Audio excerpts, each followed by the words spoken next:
And I'll share my screen. So welcome to the June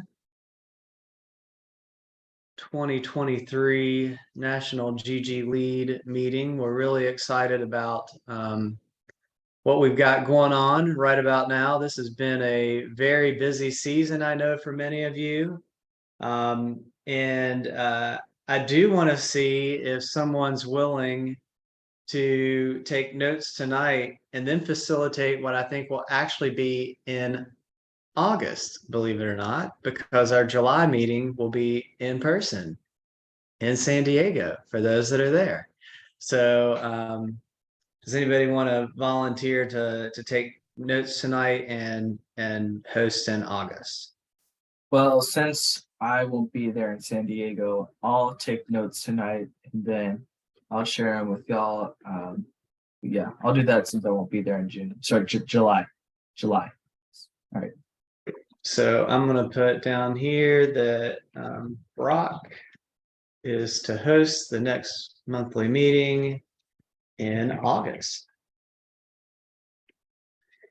Fantastic. So we'll just do our roll call of states, and if you have any report outs, things you want to share, feel free to do that. And we'll start with California. So who from California would like to share? And I see we got a new Californian on here tonight as well. And Puneet, if you're talking, you are muted.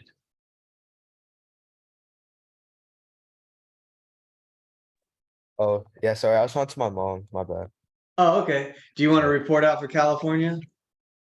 I was actually not informed that that person was coming, but oh, Sienna, do you want to say your name? Sorry, my audio just connected. What was that? Yeah, do you want to just introduce yourself to the team? Hi, my name's Sienna Dillon, and I'm a rising senior. And I've been in 4-H for about 2 or 3 years now, and I'm really excited to be here. Great. We're hoping you'll apply to be on the team, Sienna. I'm glad you're here to be with us tonight. This is great. Any other updates from anyone in California? Who in the California delegation intends to go to San Diego? Yeah, I'm going to San Diego, and I don't think we have any announcements from California. Okay. And Sassy is coming as well? Yeah, I'm coming. So that's our California delegation, Tom. Okay, and are they preparing a slide set of their story as well as a map? So they have both submitted story maps, and they're going to be working with Alex and Vernica to fine tune those and get a poster together. Fantastic, wonderful. And Sienna, you're new to the group. Welcome. We welcome you to the effort. I know there's a little paperwork. We have a form that no one probably has provided to you yet, but Thomas, there might be a link that we could email to Sienna about, and maybe So I believe she's gotten the link. Sienna, you can correct me if I'm wrong, but I believe she's gotten the youth application form. Wonderful. We welcome you to our group. Thanks, Sienna, for joining us. Thank you so much. And I actually do have the form to the application too. Excellent, excellent. There's a gentleman who is the 4-H educator, Sienna, who you may or may not be aware of. His name is Stephen Worker. He has the multi-county area. He sort of can be your sponsor, sort of sign on as being your advocate as a team member. The forms will ask someone from the University of California 4-H extension program to be your spokesperson. And I think that Stephen has a history of, he brought Sudi and Sasi and the others from California into the team. And so you'll want to get acquainted with him. Stephen Worker, who's a multi-county 4-H educator there in your in your general area. You're in the, and I assume you're in the Bay Area in general? Yes, I am, and I can totally reach out to him too. Okay. Also, sorry about my camera too. It's kind of broken, so it's not gonna work. So we don't get It's to see your lovely face tonight, eh?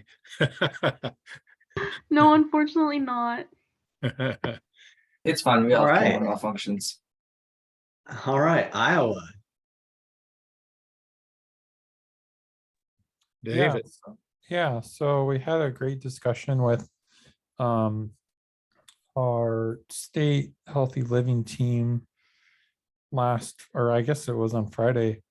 So we're gonna basically be replicating the Where's the Food template and creating one specifically for Iowa, and then so that they can push it out at the state fair and leverage that. And then that'll allow them to do some data quality checks and stuff, since they're not necessarily going to be capturing all the data points for all the different for each individual record that's going to be submitted at the or by people. And so that'll happen after, between kind of when it gets captured and when then it gets loaded into the national data set. So I'm going to help them out with that. So that was pretty exciting to see. They were really intrigued. And then I think looking short term, they're going to focus on doing this at their Healthy Living Day at the state fair this year, sharing a QR code to allow people to submit on their phones, and then also having like iPads to be able to help people with and allow them to submit that way. But then also looking at long term as well. So this year they were tackling like food food access, and then also food waste. And so I think kind of one of the things that Tom sent out about the community gardens and stuff, it really resonated, at least with me anyway, to look at kind of how I guess the Where's the Food project right now anyway is looking at from the food insecure to find, and also basically identifying places to go to get food, but kind of turning that upside down. So if you're like a gardener like me, or I have like, at least anyway, last year I had a whole bunch of lettuce in my garden, of how do, like, where do you take that to, or where can you donate that to, give excess food, and sort of that also community garden piece as well. So I think that's maybe longer term. I think of the team of 6 people, 3 of them are going to be focusing on the food access, and 3 of them are going to be focusing on the food waste. And then 3 total people are returning next year out of the 6. So they're small, but it seems like mighty groups. Hopefully we'll be able to help them progress and do more stuff here in this next year. Great, thank you. Massachusetts, Kim. Hi, sorry, I've got my video off. I had to pull into a parking lot. No worries. As far as Massachusetts, thanks Thomas for working with us right before the holiday on our map. They've been working on that, so they're excited to have that go, even though we're not going to California. I'm working with our team. They did a promotional flyer to recruit more members. They will be coming the end of June to our Explore UMass at the UMass campus, and as team leaders, but also to promote their map that they created and talk about the opportunities involved. So we're kind of moving forward on trying to build our team here, and hopes to be going out to California and applying next year. Fantastic, fantastic. And we're actually going to take a look at the maps as part of our agenda this evening. Instead of a map of the month, we're doing maps of the month. And we'll have to do real quick overviews because we have quite a few, but just wanted to shout out the fact that folks pulled it together. Great job. So New York, I know, is not here this evening. Miss Cat let me know that this was a challenging time for them, but they are going to be in full swing this fall. So we'll be looking forward to having them back with us in August. Team North Carolina, Arjun and Brock. You have anything you want to share? Then I've got some updates yeah. as well. Yeah. So as for the Fuquay team, we had our last meeting, it was 2 weeks ago, because of exam stuff and just holidays and stuff like that. We did close the year really well. We were able to get our map we're going to be submitting to Esri's virtual gallery done. If you want, I can send y'all a link actually to the story map. It's called Watering Down Wake. It's about water pollution in our watershed in Wake County. It was really neat to finish off. It's a work in progress project, so we've only got about like half of it done. Our club's ex-secretary, Jonathan Squires, will be taking over this this project and working out as an individual project to finish it up. But as it is now, it's got some powerful data as is.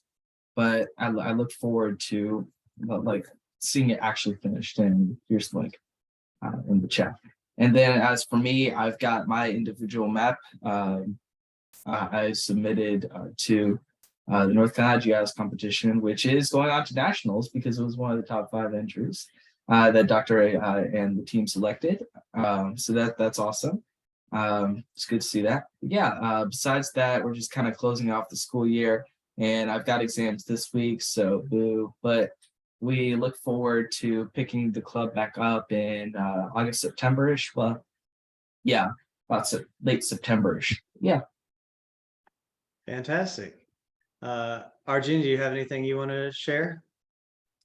Yeah, so basically I worked on my map for the effects of quarrying near Umstead State Park, and I was able to complete that and get that submitted for the North Carolina Esri competition. And yeah, I think that was able to place top 5 and move to the map gallery submission. Excellent. Yeah, big congratulations to our North Carolina winners, and 2 of them are on this call tonight, which is fantastic. Excuse me, what was Arjun's map again, please? My map was on the effects of quarrying near Umstead State Park.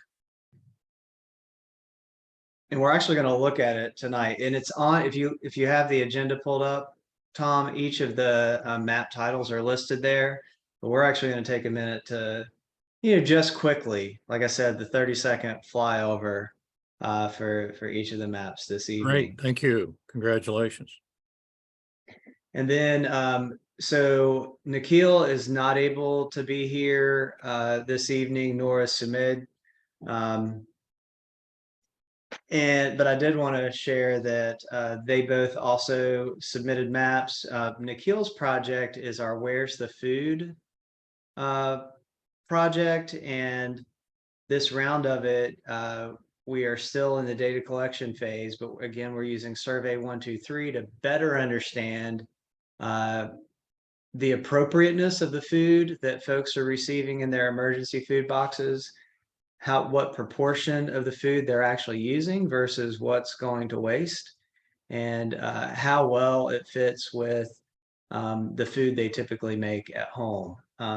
We're also adding in a couple of other survey questions, trying to better understand access to outside of school time programs. So I know that sounds like a hodgepodge, but we have recently been assigned a county commissioner's project to better understand the landscape of outside of school time in Wake County. So we're trying to use our existing people going out to collect surveys to address that. And then Brock has a project coming up this, not sure exactly when we're going to start. It's either this summer or this fall. He and I need to talk more details on that, but really assessing and understanding types of crops grown in Wake County farms. And so we've toyed with the idea of using some remote sensing and deep learning to better understand that. So over to Tennessee. Anybody from Tennessee on? Good afternoon. Ben. Good evening, I Ben's guess. here. Yes. Glad to be here. Hey, I just wanted to provide a quick update from Tennessee. So we've got Austin and I will be attending San Diego next month. We're both very excited to both reconnect with those of you that we've seen in the past, but also to meet some of our newest members. So we'll be looking forward to that. In addition, Austin and I have met with some of the state 4-H administrators, and we're making great progress towards both a state competition for next year so that we'll have youth lined up for a San Diego trip. We've also been talking a little bit about what it may look like for those youth participating if they're unable to make it to San Diego in person for whatever reason, may it be travel cost or just unable to make it because of the distance, but that they would be able to still participate virtually if they're not able to. And then also participate in some more regional and local GIS functions with the different organizations we have in Tennessee. On top of that, we've also got a great team of state 4-H leaders working diligently to put together the state GIS program and get some funding sources solidified. We recently heard back on one of those sources. Great news for us. We had secured the funding that we were looking for, and we do believe that will be on a reoccurring basis. So great news for our program in Tennessee. But that's all I have for now, and glad to be here. Thank you, Dr. Ray. Fantastic. And then Arjun mentioned in the chat that he too will be representing Team North Carolina in San Diego. So we're really excited to meet up with our California and Tennessee folks and just have a great time. Sorry, So y'all. I'm going to. Did somebody have something to say? No, I was just saying sorry, y'all, because I can't make it to San Diego. Oh, gotcha. So so for the people who aren't here, I'll kind of quickly navigate through their maps. For the people that are, if I can turn over control, I will. But just going to take a look. So here's Nikhil's. He actually reworked a map he had done in the past to add some additional data and analysis. Why is it asking me to sign in? I'll have to fix that.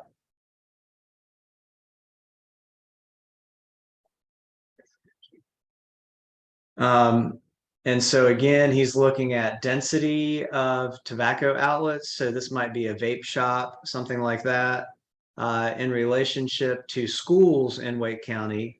But then he's also looking at overlaying that information with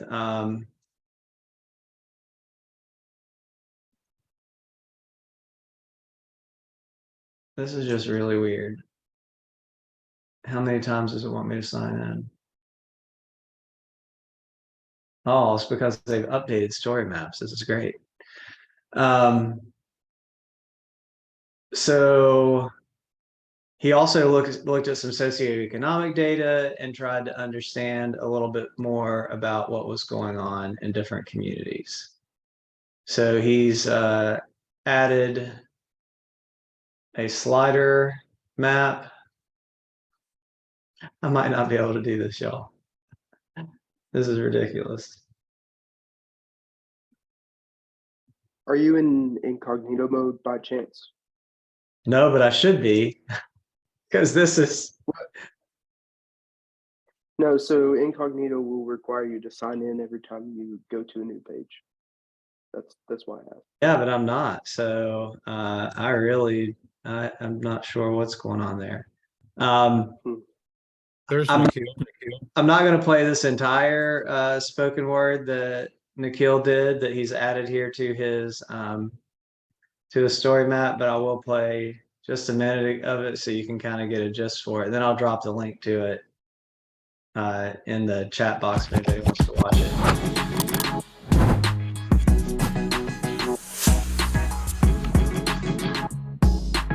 And all the stats you see in here are data he got from his map analysis. 86 shops. 86 shops. That's how many stores I can buy a vape or purchase a tobacco product from within 2.5 miles of my school. Isn't that a lot? Isn't it too much to have to pass a considerable amount of these terrible ads just on my way to school? Isn't it too much that I walk in a bathroom just to find it full of aerosol? These stores are proximity mines, colorful, eye-popping explosions that'll trap you when you get too close. Even if you succeed in passing one, there's always another mine in your vicinity. A never-ending, uphill battle, struggling, all while your peers get left behind. The CEO stared down on the unfortunate, gleeful as the profits pile in. This is the future for our generation. Waves of death flood our psyche. Vape outlets feel like a tsunami as more and more of them pop up, like low. Okay, so I'll stop it there, but I will also drop that YouTube link. Locusts glimpsing to eradicate a field. On average, If I can stop it. 63%. He just gets to keep talking. All right. So I'll drop that link in there if anybody wants to see that. So our next map is Arjun's, and I'm going to let you talk about yours.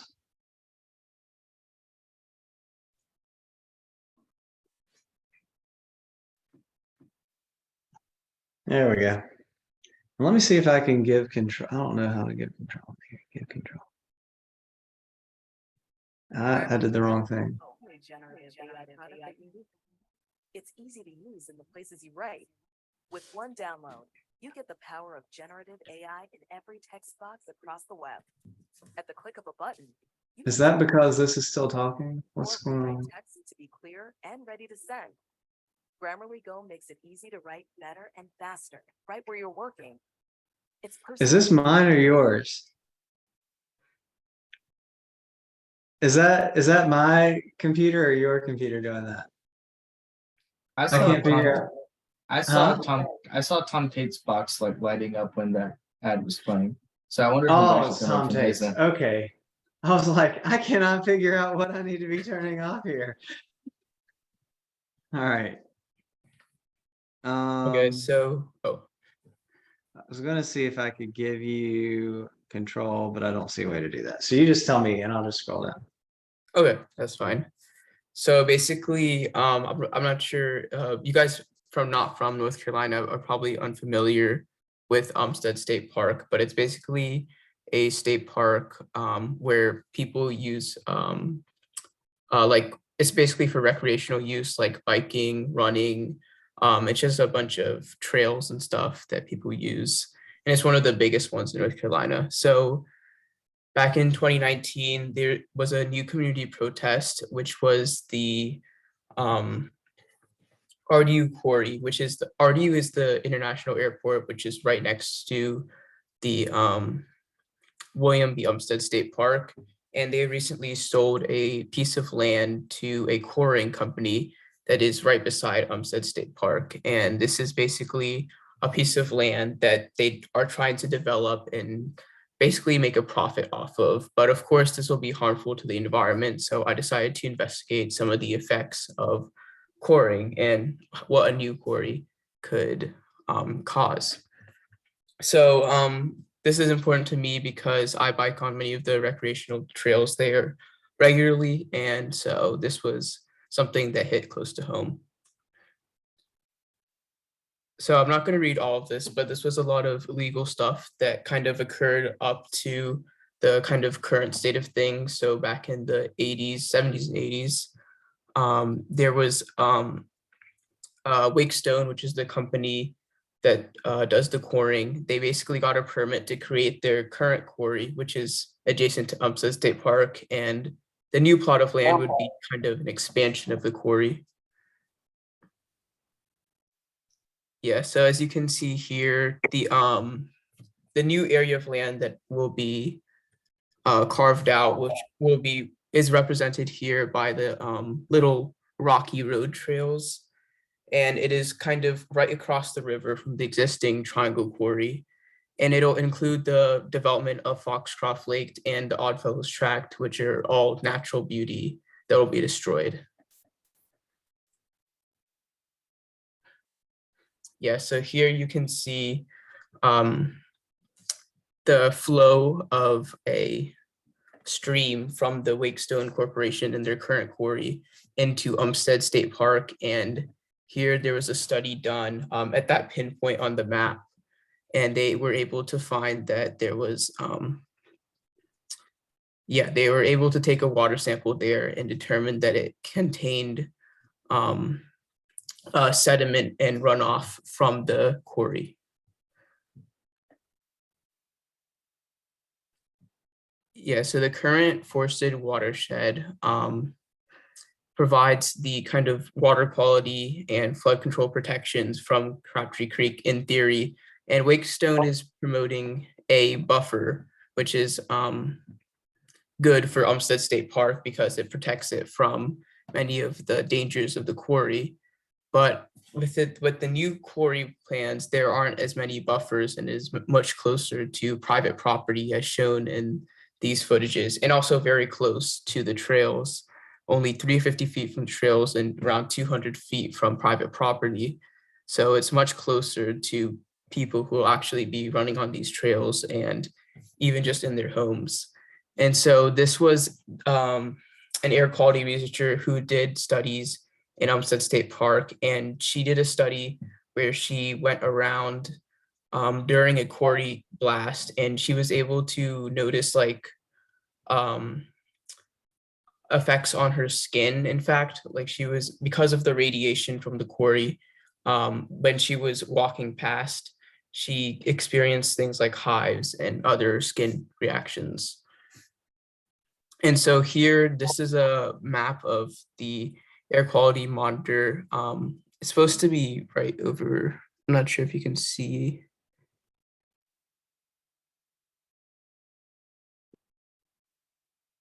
Okay, that's interesting because there used to be another air quality monitor right by the quarry. I don't know if they removed that one or something, because yeah, it was really close to that gray plot of land, so I'm not sure what happened.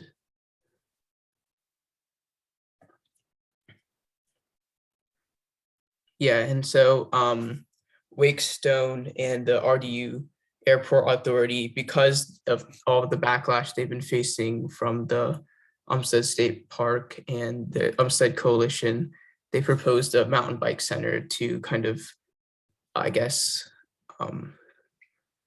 they proposed the mountain bike center to kind of,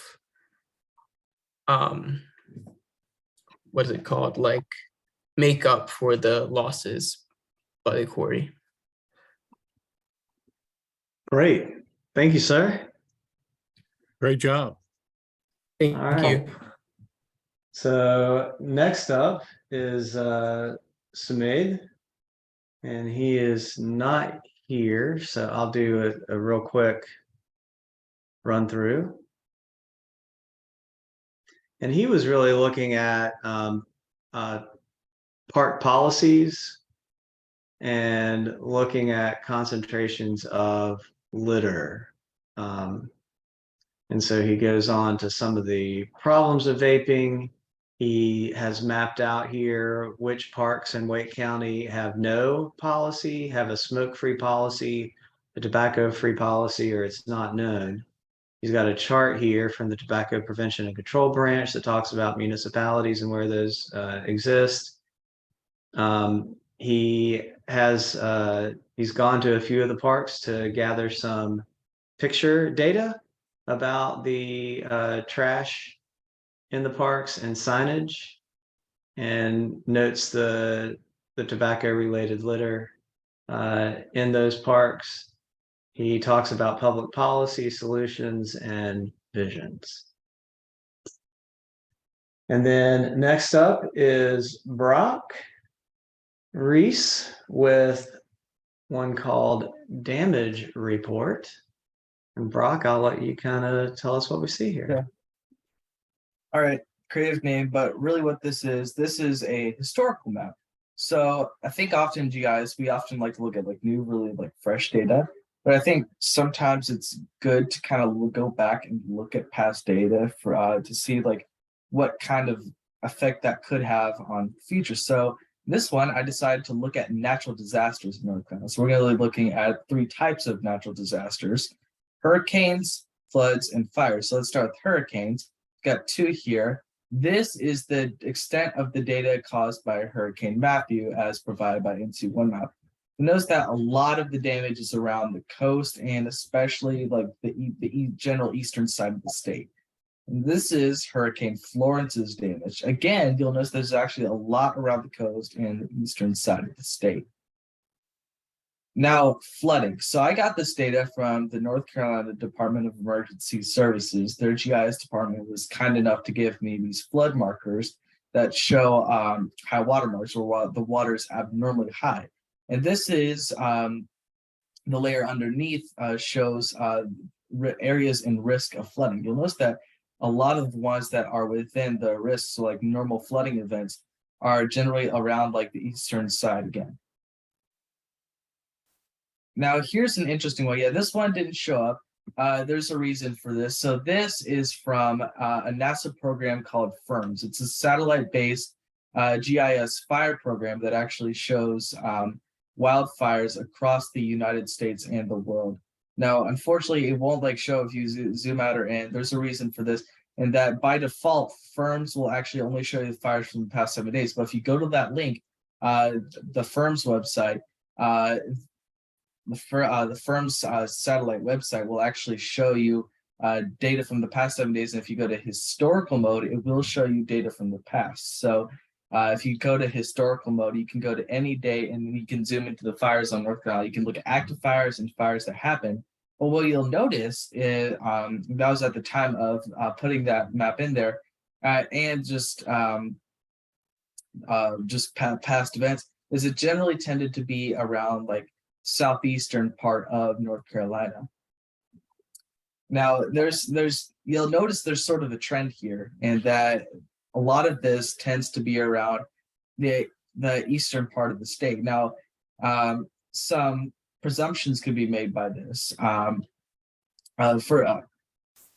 Like generally speaking, the east could be just a place where like we may not want to put like as much investment in, just because there's a lot of natural disasters there, and there's some like statistics right now that would actually align with that. There are some parts of eastern North Carolina, like Hoke and New Hanover County, that are generally poorer areas. Makes sense why, because if there's all these natural disasters there, it makes sense why people would want to stop putting funding into that sort of thing. But yeah. Great. Thanks so much, Brock. Yeah. So next up is Sassy with relationship between food and poverty in California. So it comes from map.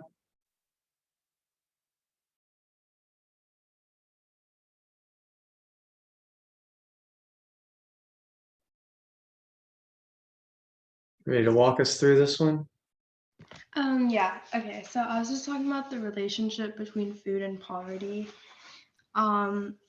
So my first map shows like at a distance. So the darker red areas mean that they're deeper in poverty, and then the lighter red areas mean like that area is just wealthier. And also the gray dots are all food sources throughout California.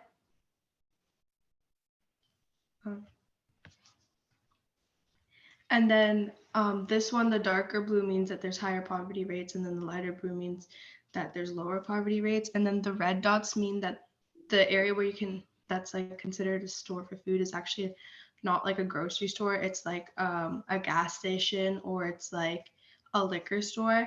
And then the green means that you can actually buy groceries from there, and it's an actual grocery store. So this is like kind of zoomed in of one part of California. It's called Oakland, and like most of the area is in like deep poverty, and you can see that like that all the stores there are mainly red, and like there's not really that many green stores, meaning that they don't really have a lot of access to like fresh like produce. and that most of the people there have to rely on like liquor stores and gas stations to get food. And then this is LA, and you can see that a lot of areas, like the lighter areas, mainly just have like actual grocery stores, but the darker areas have a lot more like red dots, meaning that they only have like gas stations and liquor stores. And so that means that these poorer areas aren't getting actual grocery stores. And so this is just talking about how even in the poorer areas, we need to have like actual grocery stores so that the people that are living in poverty can still get the like nutrition levels that they need in order to survive, because not having it can lead to a lot of diseases. Great. Thank you so much. Excellent, excellent. And our next one is from Puneet. Housing inequality and poverty. Yeah. Sorry about my camera. For some reason, I've been trying to fix it, but it's not working. So my apologies. So for this map, I'm talking about housing inequality and poverty in the most like prominent countries that it's in. I brought up, and the prominent countries are Guatemala, Guinea-Bissau, Sao Tome and Principe. I don't know how to pronounce it. I'm sorry. Equatorial. Me either. I don't know. I think you need the accent, but it's really hard to say. And then Central African Republic, South Sudan, the DRC, and Burundi, and then Eritrea. And basically what I was trying to explain in all of these is that so if you click on the actual country in the map, it basically tells you like its population throughout all the years, and it gives you like a little rundown of it within the country as well, just like how it's been just going through, like how it's like the country's development has been and what effects are making it not like develop as a country. Like, and so and then on the side, like on the little bubble, I was kind of explaining like the numerous challenges that every country faces, and I also brought up like a few reoccurring things that are happening from every single country. So I just kind of explained and gave a rundown on like why this is really important, why we need to look at this more. And then if you scroll down even more, I wrote like a little conclusion at the very end, and I was just talking about like what all my like things that I've learned from all the research that I've done, and just like the basic things that we can do as a nation, or like as a what's the right word, like as a world. I don't know if that's right, as like just as like one big group to try making these countries better than it already is, and try establishing a better way try establishing it to be better, especially in the United Nations, because that's where most of these problems are like discussed. So if it's better addressed in the United Nations, then these countries can thrive just as much as like every other country that isn't dealing with it as much as well. Awesome. Thank you, Puneet. Great. And And I think partner is the word you were looking for. You know, it's like, how can we partner with them to help?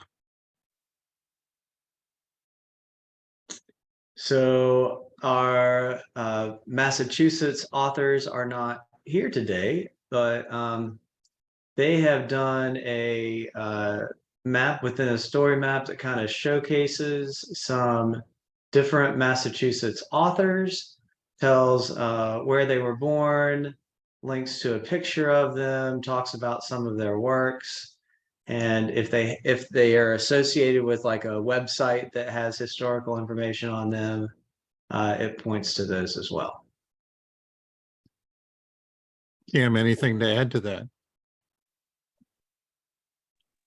Nope, it's a work in progress. Hopefully they're getting back into mapping. So it's been a while. So hopefully next year they'll do a little bit more deeper with some analytics and kind of some overlays. Awesome, thank you. And so again, this is another submission from Nikhil. And this one's looking specifically at what I referenced earlier with our survey 123 work, looking at food access and taking action here in Wake County. It actually has a link to our new survey 123, so you can go in and I think this is a copy of it, so people who go in and mess with this won't mess it up. But you can see the questions we've asked, like what proportion of the food you receive at the hub do you typically use without throwing it away? What types of food would you like to see more often? What's your experience been like? Those kinds of things. So, yeah. And I think that's, we had 8 map submissions. I know Brock is working on his water quality one. I know Alex and Vernika are here. I'm not sure if they'll have capacity to take on Brock's additional map or not, but regardless, we're excited that we're going to have a good representation. We have 8 panels in the map gallery, and they have been claimed with your maps.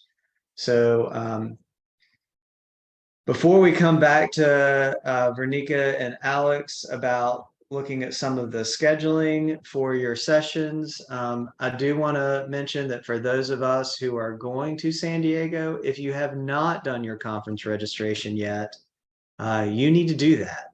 And I will be happy to set up a time with you to go through that.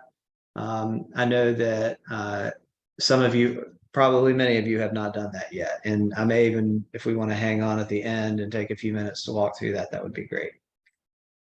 Because of the time, I'm not going to review the itinerary, but I do want to, for the Esri conference, but I do want to point out that uniform shirts are available for order. They're $32 each.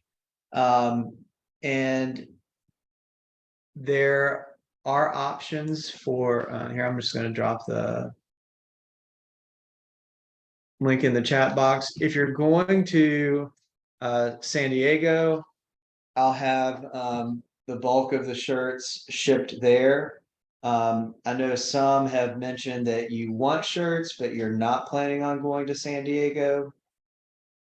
If you're not going, then I left a place at the end of the form for you to put in what address you would like the shirts shipped to.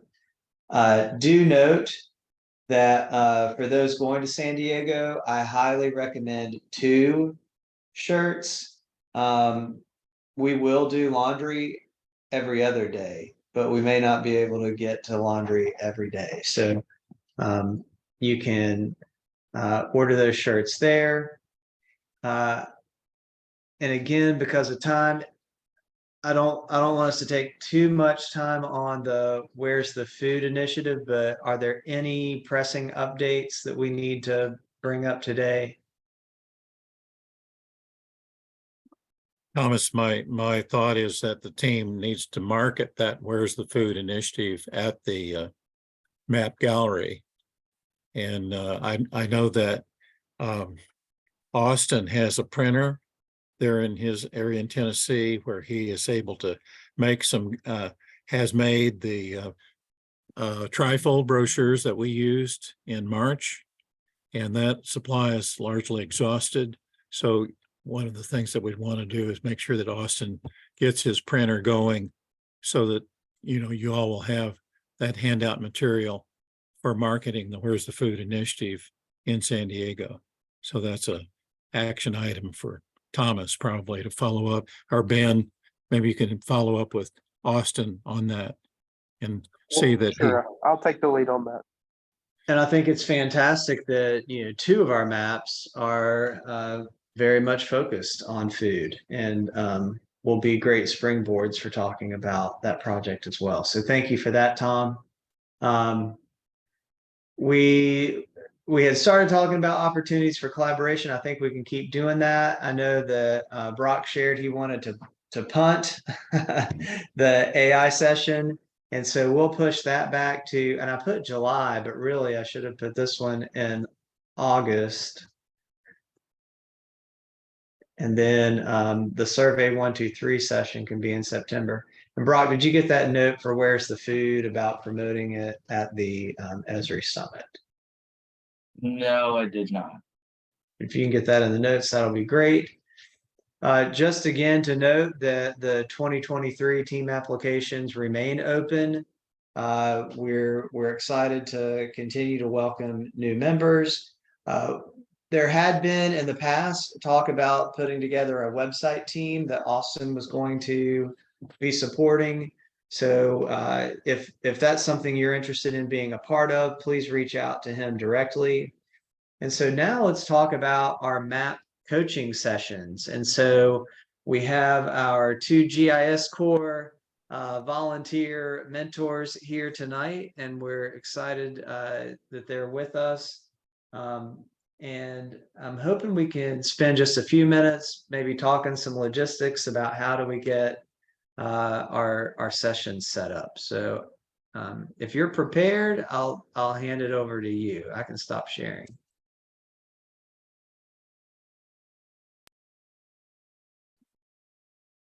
Alex and Vernika, one of you want to? Yeah, hey, I can go. Next week, I'm pretty open after 5 p.m., of course, every day. Other than the 13th, I have something going on, so that's next Tuesday. But other than that, I'm free after 5 Eastern time.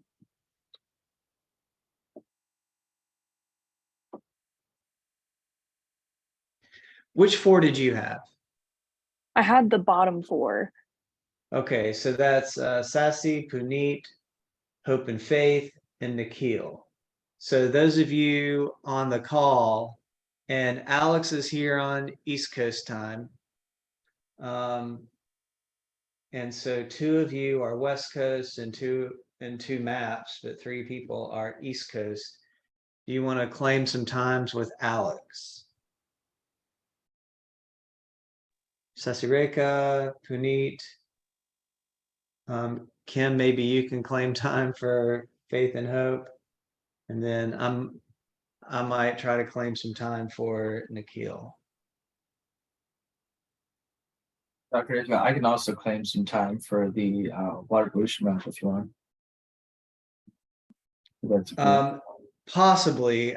Well, let's get these others scheduled, and then I'll Yeah. see if Alex feels like she has capacity to look at one more map. Or I can work with Vernika if you know that becomes necessary. Either way.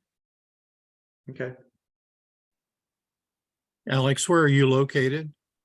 I'm in Raleigh, North Carolina. All right, thank you. She's going to get recruited, Tom. Okay, great. I had no idea you were so close by. Wow. Yeah. So, Puneet, do you have a time that you that works for you to meet with Alex?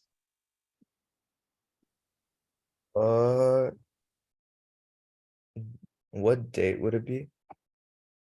So you said Tuesday was not good for you, right? But the rest were good. Yeah, the 13th's the only good or the only bad day, but the rest of that week I'm totally free. All right, can we do the 12th? Yeah, can we do the Monday? Sure. Yeah. And does any time work for you, or is there like a specific time? Yeah, really anytime works for me. If you need to do it earlier in the day, that's totally fine too. I work from home on Mondays. Okay. The only thing I have is a meeting at 9 a.m., but really any other time I could do. Okay, that sounds good. Can we have it on at 2 p.m.? Is that fine? 2 p.m.? So 2 p.m. your time, Puneet? Yeah, 2 p.m. my time. Yeah, so that's Specific 11. time. No, I'm sorry, I got that backwards at 9. That's 5. That's perfect. All right, yeah. So, Tom, are you able to meet with them at that time? Tate, Yes, sir. on 6/12, on the 12th of June. at 5 p.m.?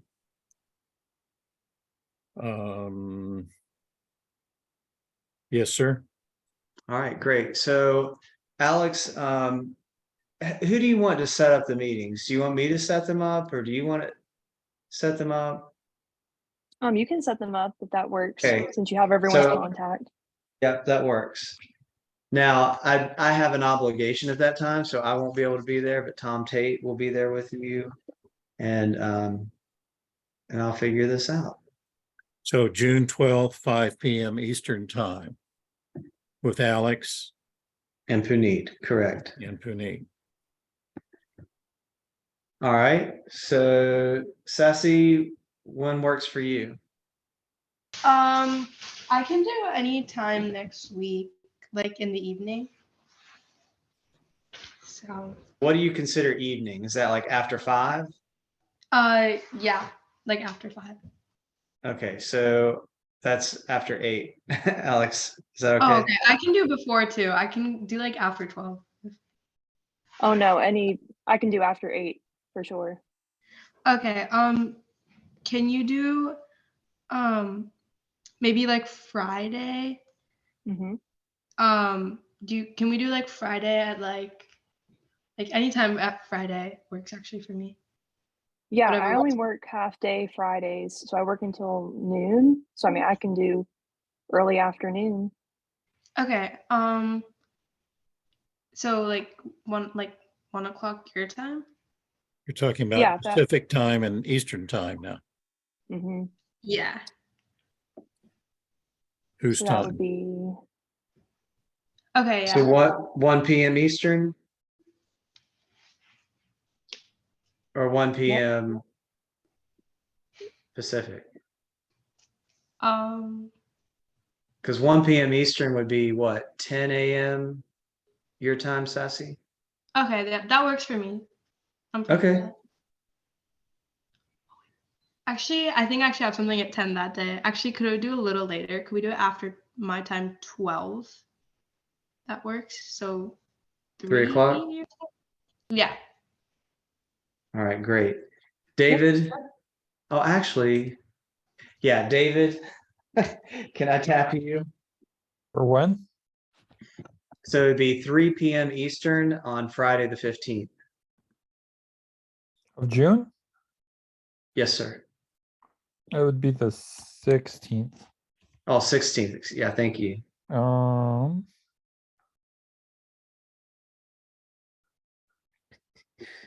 Yeah, that should work. So that'd be 2 p.m. I think. Awesome. All right. So, Kim, do you have a time that you think might work for the girls?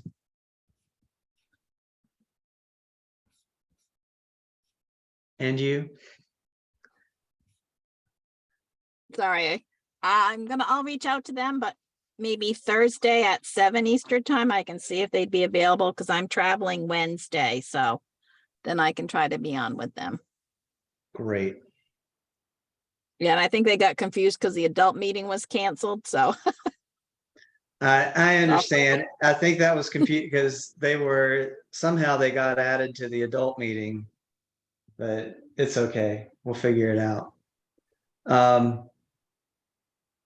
All right. So, and then for Nikhil, Alex, are you okay if I just send an email to you and Nikhil and Sure. work out a time for us to meet? Okay, so Vernika, you had another map with Nikhil, but also you had Arjun, Sumedh, and Brock. So Brock and Arjun are here. So let's talk about your schedule, Vernika. What works for you? I'm free pretty much all week, starting Monday to Friday of next week. Awesome. So Brock, is there a time that works for you starting on Monday the 12th? So Monday the 12th is going to be kind of hectic for me because I've got graduation band rehearsal and That's okay. Just some tell us other what time stuff. does work. Yeah, just what time Yeah, does work. so now the 12th and 14th. So I'd say like Thursday the 15th would probably work. I could probably do like 2 p.m. Eastern. That's fine. That would all right. Mhm. Great. All right, and I think I can join that one. If not, I'll tap someone. All right. And then Arjun, is there a Yes, I can do Wednesday, June 14th. what time? I think 2 o'clock works. Perfect. Does that work for you, Vernika? That's fine. That's the 14th at 2. All right, and then Sumedh is not here and Nikhil is not here. Do you mind if I send an email to try to coordinate those two? That's good. You can do that. Perfect. All right. I think we have at least we have more than half of them scheduled, so that's good. We'll take that as a win for tonight. And I'll go back to sharing the screen. Oh, by the way, I didn't mention this for shirts. You really need to have your order in by the end of this week if you would like shirts. And the reason there's a tight turnaround is because we have to have them ordered so that they can be in California in time for Esri. So that's why we got to go ahead and get those in. So anything we haven't talked about yet? Thomas, I saw a note from Charlie to you indicating that there was a slideshow option at our booth he was setting up a youth community mapping area of which The way it struck me, and tell me if you read this differently. When he was talking about slideshows, he was talking about those 11 by 17 pieces of paper, basically. And then he had some specifics about how to print those. He talked about two things. One was the printouts for the banners in the youth community mapping area, and secondly, what we did, we had those round tables that were like stand-at tables with laptops where youth could have their PowerPoint show. I call it the PowerPoint show. We call it something else today, story maps or something, whatever. Have your little story with five slides that you could tell your story, like in 30 seconds with a visitor to the booth area. Okay. Talking about having visuals, that the youth, and we used to do that. We used to have, like a little 30 to 60 second story that someone could have 5 slides out of the hundreds of slides that you have, pick the 5 slides that would tell the story as somebody walks up in that crowded room. Okay, well, I let him know that we would definitely have what he needs for that. So but I'm saying you might charge the youth that are on the call tonight to encourage them to come up with an elevator speech, elevator version of their story. That's 30 to 40. Absolutely. I'll tell. So I know at least Puneet is ready with his elevator version. I'm not sure about everybody else, but so Arjun and Sassy, you also be thinking about that 30-second elevator speech to be prepared for that. And you will, when we're in that map gallery, everybody's going to want to engage with you and come up and see your map and talk to you, and it's really a lot of fun. If people all right, anything else? Know that how about business cards for the youth themselves to have at San Diego?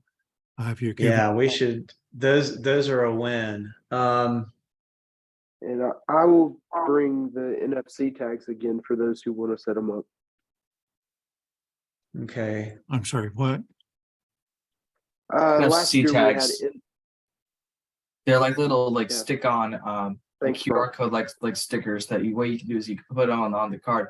And what you can do is some types of phones will have these special NFC scanners on them. And if the phone has that scanner, if you put it over like the QR code, just like the thing that you tag, it will actually register like a link to a website, so you can use the NFC tag to like go to like sites and stuff like that. It's really useful, but they are a pain to program. So what we're So talking about is so that when you make contact with someone at the meeting, we like to encourage you to meet as many people as possible from all over the country that are potential partners for people. You're representing the national team when you're in San Diego, and you're meeting people from many states beyond your own state. And so we're recruiting, you're meeting people that are potential mentors to help grow this youth mapping. If they get excited about meeting you, said, gee, I'd like to make this happen back in my state in Idaho, who would I contact? And so if you have a business card, you can help them complete that connection. But if you don't have a business card, they don't know who you are, and you have their business card, but it doesn't ring with them that, it's a part of the follow-up process. Part of leadership is networking, building the network beyond your own personal community. Yeah, that's why I think That's exactly right, Tom. Yeah, And, that's why. So the other thing too is like where I worked at previously, they were just starting to get into of doing, I think sort of, so like along the lines of what you guys were mentioning, but looking at using, I think they were using QR codes in tandem with Sorta. the other thing. Yeah, but I do think it's important that we should try like both business cards and NFC tags, because my phone doesn't have an NFC scanner. So I think that We do like QR code instead. yeah, we could do Or I QR guess, codes. sorry, not instead, in I addition could to the check. I NFC. actually have some of like last year's business cards on my wallet. Because the I thing, think I'll be honest, I was cleaning my office out a while ago, and I came across ones that from when I attended forever ago. And I mean, I guess I still have them, but like Yeah, they that just get they have filed QR away and codes. stuff. Yeah, Yeah. cool. So yeah. Yeah. May I suggest an idea? And maybe David, Brock, and Ben all three of you have sort of spoken up on this. Might the three of you have a little sub team and come up with a solution for the group? Ooh, I Yeah. like Hey, that. Tom, can you all hear me? Yeah. Okay. I just want to make sure. I kept getting talked over. So I just wanted to make sure. So Tom, what we had done in the last year was we had these scannable tags, and everyone's got a smartphone with them these days. And so we're allowing people to not just get our contact information or one website, but we're providing them with links and pictures and things that are interactive that they can play with on their phone right there as they stand and talk to us. And so it's a really good conversation starter, as well as a way to leave your information with these people about the team and as well as the individuals. So that was the idea with the NFC tags. We can certainly take the route of doing both a paper card. If somebody wants to head that effort up, and I can do as I did last year, and we can set those NFC tags up. I will if we could make a note on this, that if you want to do the NFC tag, be prepared. Go ahead and set up. They call it a link tree, LINKTREE. If you'll just Google that, set you up an account, and just play around with it. Put your picture if you want to on there. You can put your name on there if you want to. You can put websites about the team, any information you want to put about the team or yourself. you can put that on there. And what that does is it will allow other people to see what we're doing and to share that information. So what you see what you put on Linktree is what others will see when they scan your tag. But Brock, in your that's note what we taking- did, Tom. Good. Brock, in your note taking on tonight's meeting, could you and Ben and David huddle and work this out for all the others in the group? Oh yeah, absolutely. I've been contacts too, so we'll message back and forth, and we'll figure out stuff. I mean, even though I won't be at San Diego, I think this stuff will definitely be useful to like just kind of keep intact for like future stuff. Excellent. Fantastic. Thanks for those prompts, Tom. Anything else? Comfortable shoes. Amen. Comfortable shoes. Lots of walking about to happen. Yeah, but last year there was the I can tell you that I almost walked as much as I do during marching band season. Like just like the service project alone was a lot. Walking everywhere else is gonna add so much more onto that. Comfy shoes, please. Great. Well, let's go ahead and adjourn, and we'll finish up with our 4-H pledge, and we can do this together.